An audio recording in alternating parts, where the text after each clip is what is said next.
Hello everyone. Let's start with a new chapter, chapter number 4, linear equation in two variables. अब इसमें हम introduction लेंगे exercise 4.1 करने के लिए। एक्सरसाइज 4.1 करने के लिए हमें क्या क्या चीजें सीखनी पड़ेंगी।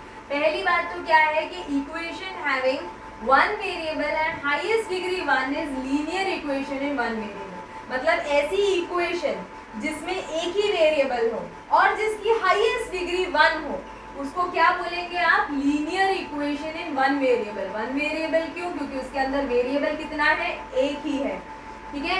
और द लीनियर इक्वेशन, ऐसी लीनियर इक्वेशन मतलब ऐसी इक्वेशन जिसकी हाईएस्ट डिग्री वन है, जिसमें टू वेरिएबल्स हैं, तो उसको क्या बोला जाएगा? Linear equation in two variables. ऐसी इक्वेशन जिसकी हाईएस्ट डिग्री वन, मतलब वो लीनियर इक्वेशन। ऐसी लीनियर इक्वेशन जिसके अंदर दो वेरिएबल्स हैं, तो उसको क्या बोला जाएगा? Linear equation in two variables. One variable linear equation in one variable का स्टैंडर्ड फॉर्म क्या है? ax plus B equals to zero. Standard form में क्या दिया हुआ है? ax plus B equals to zero, जहाँ पे ये वेरिएबल वाला टर्म है और ये कांस्टेंट टर्म है जिसमें कोई वेरिएबल नहीं है, ठीक है। इसको वन वेरिएबल क्यों बोलते हैं? क्योंकि इसके अंदर वेरिएबल वाला टर्म कितने हैं? एक ही वेरिएबल वाला टर्म है, इसलिए इसे वन वेरिएबल बोलते हैं, ठीक है। तो ये क्या होगा? ax plus B equals to zero. ये स्टैंडर्ड फॉर्म किसका है? Linear equation in one variable का। अब हम स्टैंडर्ड फॉर्म किसका देखेंगे? Linear equation in two variables, जो हमें इस चैप्टर में काम आएगा, ठीक है। तो उसका स्टैंडर्ड फॉर्म क्या है? ax plus B Y plus C equals to zero. अब ax ये फर्स्ट वेरिएबल है, फर्स्ट टाइप ऑफ वेरिएबल आपका क्या है? x। Second type of variable क्या है? y। So ax plus by plus a constant term equals to zero. मतलब एक x टाइप के वेरिएबल्स होंगे, फिर y टाइप के वेरिएबल होंगे और उसके साथ एक कांस्टेंट होगा, that is equals to zero होगा। तो वो उसका क्या है? स्टैंडर्ड फॉर्म है किसका? Linear equation in two variables. ध्यान रखना, जितने भी वेरिएबल हैं, मतलब ये जो इक्वेशन है इसकी हाईएस्ट डिग्री वन होगी तो ही ये लीनियर इक्वेशन होगा। अगर इसकी हाईएस्ट डिग्री टू होगी या टू से ज्यादा डिग्री होगी तो वो लीनियर इक्वेशन नहीं होगा, ठीक है। तो ये क्या है? Linear equation in two variables. तो इसकी हाईएस्ट डिग्री क्या होगी? वन। जो वेरिएबल्स हैं उनकी हाईएस्ट डिग्री क्या होगी? वन, ठीक है। यहाँ पे ये जो a है, b है, जो यहाँ पे आप देख रहे हैं a और b है और c है, ये तीनों आपके क्या है? रियल नंबर्स हैं।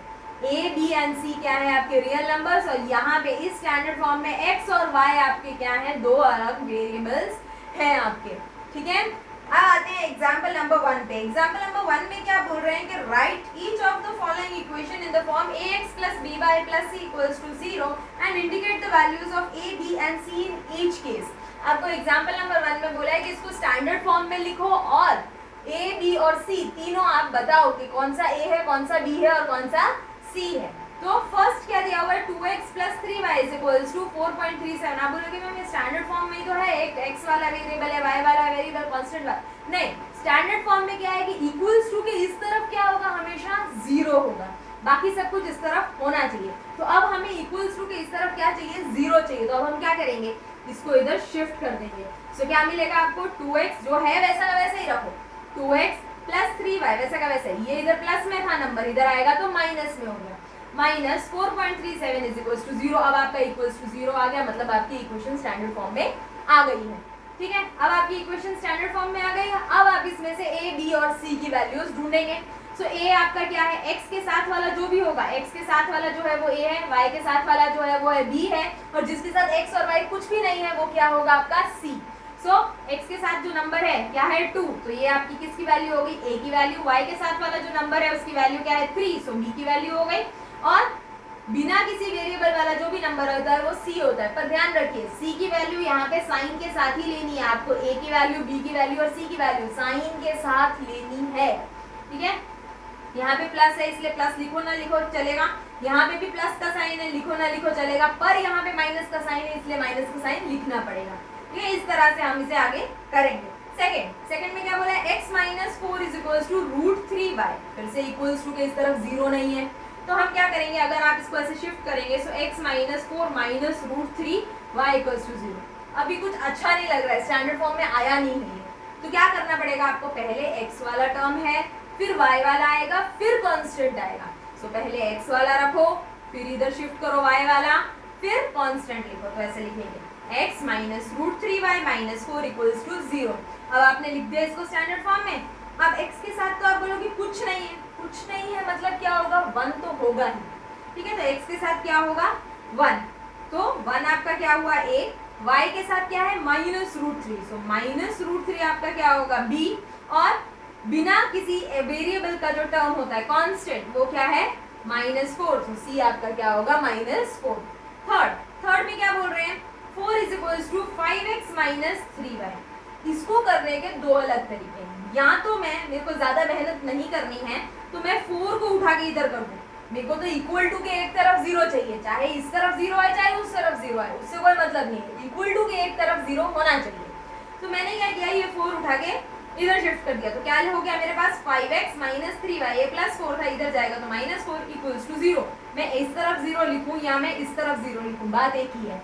ठीक है, तो मैंने क्या किया, उसको अच्छे से लिख दिया 5x minus 3y minus 4 equals to 0। तो इसमें से अगर वैल्यू निकालूं तो a की वैल्यू क्या होगी 5, b की वैल्यू क्या होगी -3y के साथ जो होता है वो b, और कांस्टेंट टर्म क्या होता है c, तो c की वैल्यू क्या होगी -4। अगर आप बोलेंगे दूसरा तरीका क्या है, दूसरे तरीके में ये है कि मैं इन दोनों टर्म्स को इस तरफ शिफ्ट कर दूं, जिनको इक्वल टू के इस तरफ ही 0 फिक्स रखना है तो ये दोनों टर्म इधर शिफ्ट कर दें। तो अगर आप दोनों टर्म इधर शिफ्ट कर देते हैं, 5x प्लस में 3y माइनस में, इधर आएगा तो 5x माइनस में हो जाएगा 3y प्लस में, तो क्या हो जाएगा -5x प्लस 3y, और 4 तो प्लस में ही था, +4 इक्वल्स टू 0 हो गया। अब इसका अगर आप देखोगे a b और c निकालोगे तो उसकी वैल्यूज कुछ अलग निकलेंगी, a की वैल्यू क्या निकलेगी -5, b की वैल्यू क्या निकलेगी 3 और c की वैल्यू क्या निकलेगी 4। देखो यहाँ पे दोनों में साइन का फर्क आ रहा है। ठीक है, तो वो ध्यान रखना कि आपने किस तरफ शिफ्ट किया है, दोनों आंसर आपके सही हैं।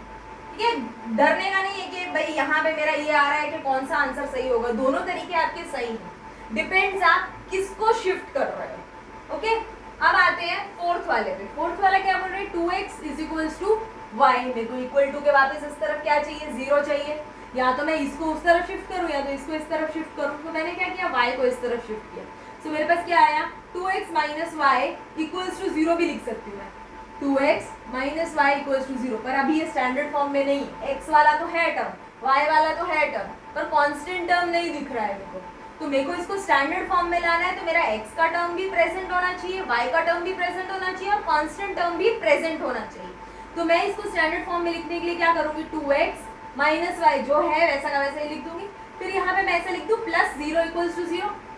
ठीक है, 0 प्लस करो माइनस करो डिवाइड करो कुछ भी इधर तो चलेगा, प्लस या माइनस करो तो चलेगा, कोई फर्क नहीं पड़ रहा है यहाँ पे, इसीलिए मैंने क्या किया 2x minus Y plus 0 equals to 0 लिख दिया। क्यों किया ऐसा, स्टैंडर्ड फॉर्म में लाने के लिए। ठीक है, अब इसमें से a की वैल्यू आपकी क्या निकलेगी 2, b की वैल्यू y के साथ कुछ नहीं है मतलब क्या होगा 1, सो b की वैल्यू क्या होगी -1 और c की वैल्यू आपकी क्या होगी 0। ठीक है, अब आते हैं एग्जाम्पल नंबर 2 पे। एग्जाम्पल नंबर 2 में क्या बोल रहे हैं कि write each of the following as an equation in 2 variables. यहाँ पे आपको 2 वेरिएबल्स में लिखनी है इक्वेशन, दिया आपको देखो किस तरह से दिया हुआ है, कहीं पे एक वेरिएबल दिया है कहीं पे नहीं भी दिया हुआ है, मतलब 1 वेरिएबल में दी हुई है, इसको आपको 2 वेरिएबल्स में रिप्रेजेंट करना है। सो कैसे करेंगे, पहला काम तो इसको इक्वेशन के स्टैंडर्ड फॉर्म में लाने की कोशिश करेंगे।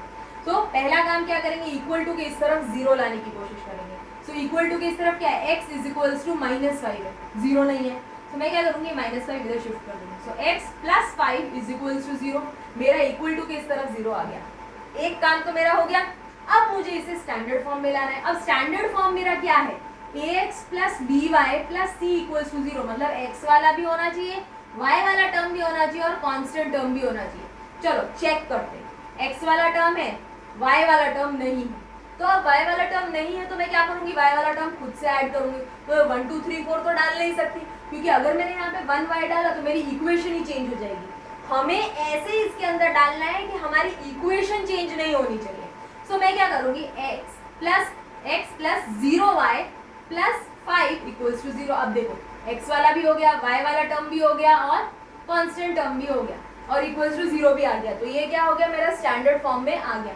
अब आपको पता चलेगा, मैं यहाँ पे बोल रही हूँ कि x के साथ कोई नंबर नहीं है, मतलब क्या होगा 1 होगा, और अगर यहाँ पे मैं 0y लिख रही हूँ तो 0 इंटू एनीथिंग इज 0, सो अगर मैं ये 0y ले रही हूँ तो इससे कोई फर्क नहीं पड़ रहा हमारी ओरिजिनल इक्वेशन को, तो हमारी ओरिजिनल इक्वेशन में कोई चेंज नहीं आ रहा, ठीक है। सो मैं इसको ऐसा लिख सकती हूँ। तो अगर आपको बोला है स्टैंडर्ड फॉर्म में लिखो टू वेरिएबल्स के, तो x plus 0y plus 5 is equals to 0। I hope आपको समझ में आ रहा होगा मैं क्या कर रही हूँ यहाँ पे, ठीक है। सेकेंड वाला, सेकेंड में क्या दिया, y इज इक्वल्स टू 2। पहला काम इक्वल टू के उस तरफ 0 लेके आना। सो पहले मैं ये 2 को इधर शिफ्ट करूंगी, सो क्या होगा, y माइनस 2 इक्वल्स टू 0। आपका 0 आ गया। अब आपको क्या करना है, इसको स्टैंडर्ड फॉर्म में लाना है। x का टर्म होना चाहिए, y का टर्म होना चाहिए, कांस्टेंट होना चाहिए और फिर इक्वल्स टू 0 होना चाहिए। x का ही टर्म नहीं, तो क्या करेंगे 0x, फिर यहाँ पे जो भी साइन है उसको कॉपी का कॉपी कर देंगे। So plus y minus 2 equals to 0 हो गई मेरी स्टैंडर्ड फॉर्म में टू वेरिएबल्स में, ठीक है। थर्ड में क्या बोल रहे हैं, 2x इज इक्वल्स टू 3। पहला काम इक्वल टू के उस तरफ 0 आना चाहिए, सो 3 इधर शिफ्ट करेंगे। So 2x minus 3 is equals to 0 हो गया। अब मैं चेक करूंगी स्टैंडर्ड फॉर्म में, सो x का टर्म है, हाँ है, y का टर्म मिसिंग है, सो वो मैं 0 ऐड लगा दूंगी। So 2x plus 0y minus 3 equals to 0 हो गई मेरी standard form in two variable, ठीक है। अब फोर्थ में क्या बोल रहे हैं, 5y इज इक्वल्स टू 2। फिर से वही चीज, पहले इक्वल टू के उस तरफ क्या होना चाहिए, 0 होना चाहिए। सो ये 2 मैं इधर शिफ्ट कर दूंगी, तो 5 माइनस 2 इक्वल्स टू 0। अब हम चेक करेंगे, x वाला टर्म है, नहीं है, सो 0x फिर plus 5y minus 2 equals to 0। ये हो गए आपका standard form in two variables, ठीक है। आई होप आप लोगों को ये सब समझ में आया होगा। That's all for today, till then keep practising.